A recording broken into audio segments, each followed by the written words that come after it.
Namaste students, welcome to Love You. Today we are going to learn lesson 7 variation. Look at this carefully, page number 35. Read this page carefully student.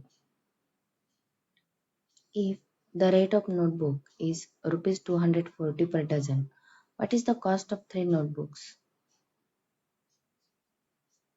Also find the cost of 9 notebooks, 24 notebooks and 50 notebooks and complete the following table. Look at this tabular form of this example.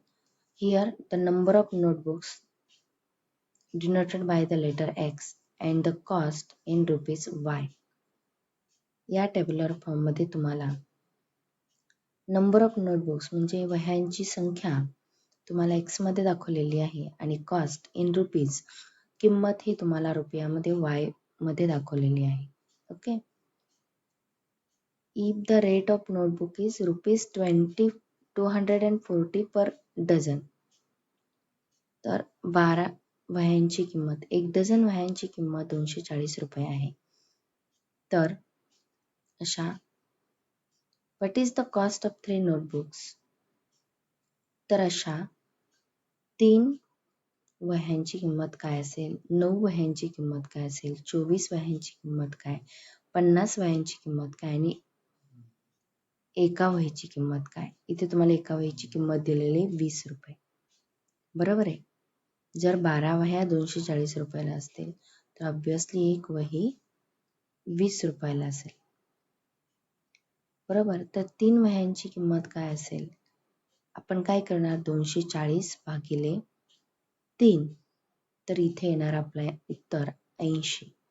म्हणजे जर 1 dozen वह्यांची किंमत 240 असेल, 12 वह्यांची किंमत जर 240 असेल तर 3 वह्यांची किंमत 80 रुपये येते. म्हणजेच वह्यांची संख्या 12 असेल तर किंमत 240 होते. वह्यांची संख्या कमी केली तर वह्यांची कॉस्ट, नोटबुकची कॉस्ट सुद्धा कमी होते, दॅट इज 80. इथे तुम्हाला 80 येईल. ओके. म्हणजे ज्या पद्धतीने the number of notebooks and their cost are in a same proportion. In such case, if number of increases, then the other number increases in the same proportion. म्हणजेच वह्यांची संख्या आणि त्यांची किंमत समप्रमाणात आहे. अशा उदाहरणामध्ये 2 पैकी एकाची संख्या जर वाढवली तर दुसरी संख्या ही त्याच प्रमाणामध्ये वाढते. याला आपण काय म्हणतो, समचलन. बरोबर. म्हणजेच त्याला आपण डायरेक्ट व्हेरिएशन म्हणतो. Today we are going to learn the direct variation. You know very well types of variation. Types of variation, व्हेरिएशनचे प्रकार पडतात, चलनाचे प्रकार पडतात. फर्स्ट आहे direct variation and another second inverse variation. Direct variation म्हणजे समचलन आणि इनव्हर्स व्हेरिएशन म्हणजे व्यस्त चलन. Okay. Look at this student. The statement x and y are in a same proportion can be written as x and y are in a direct variation. It means that x आणि y हे समप्रमाणात आहेत. हेच विधान आपण x आणि y यांच्यामध्ये समचलन आहे असं आपण लिहितो. म्हणजेच symbolically x and y are in the same proportion. Direct variation मध्ये आहे. x and y हे डायरेक्ट व्हेरिएशन मध्ये आहे. हे मॅथमॅटिकली सिम्बॉलिकली आपण it can be written as x direct variation y. This symbol is known as alpha. x हे जे alpha sign आहे त्यालाच आपण काय म्हणतो, alpha is a Greek letter. Alpha हे ग्रीक अक्षर आहे. It is use to denote the variation. ते व्हेरिएशन म्हणजे चलन दाखवण्यासाठी या ग्रीक अक्षराचा वापर केलेला आहे. Alpha is a Greek letter. Okay. How to read this statement? X direct variation Y. Okay. So X direct proportion Y is written in the form of equation as x is equal to ky. हेच समीकरण आपण कसं लिहू शकतो equation? x directly proportion y म्हणजेच x is equal to ky, where k is the constant. K is the constant of variation. K is called the x is equal to ky. In this equation, k is the constant of variation. X is equal to ky or x upon y is equal to k is the equation form of direct variation where k is the constant of variation.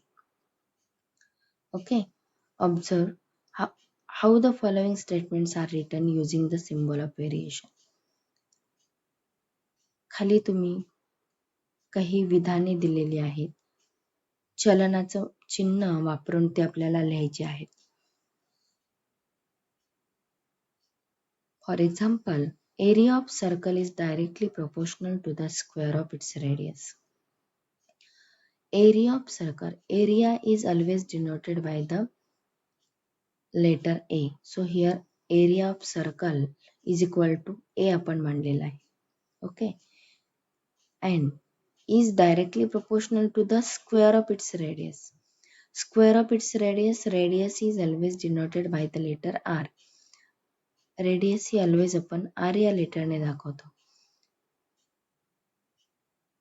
पण या example मध्ये दिलेलं आहे area of circle is directly proportional to the square of its radius. आपण radius R ने दाखवले, area A ने दाखवले. तर आपलं फक्त सिम्बॉलिकली आपण how to write this statement in symbolically, चिन्हामध्ये आपण कसं काय लिहू शकतो हे स्टेटमेंट. तर ओनली आन्सर तुमचं येऊ शकतं area of circle A, that is A directly proportional, that is alpha, and to its square of its radius म्हणजे radius चा square. It means that A directly proportional R square. It means that area of circle is directly proportional to the area of A, that is area of circle is directly proportional to the square of the radius, its radius. Okay. A directly proportional R square. Okay. How to write the statements using the symbol of variations. म्हणजे चलनाचं चिन्ह वापरून ती कशी लिहितात ती या पद्धतीने A directly proportional R square. Okay, then second example, pressure of liquid P varies directly as the depth D of the liquid.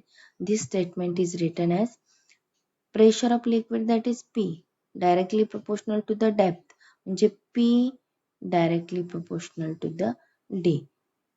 Only answer write down P directly proportional D. Okay. To understand the method of symbolic representation of direct variation, study the following examples. Okay. हे examples आपण next period ला पाहणार आहोत. First of all, today we are going to learn only what is meant by direct variation and how to write the given statements using the symbol of variation. तर आज आपण फक्त direct variation म्हणजे काय आणि ते चलाचे चिन्ह वापरून आपण ते कसे लिहिणार आहोत एक्झाम्पल स्टेटमेंट ते आज आपण पाहिलेलं आहे. Area of circle is directly proportional to the square of its radius. This statement how to write in using the symbol of variation, that is A directly proportional R square. या पद्धतीने ही दोन examples आपल्याला वहीमध्ये right down करायचे आहेत. Definition right down करायचे आहे आणि equation x is equal to ky or x upon y is equal to k is the equation of direct variation, that is k is the constant of variation. Okay, do you understand student? Okay. Thank you.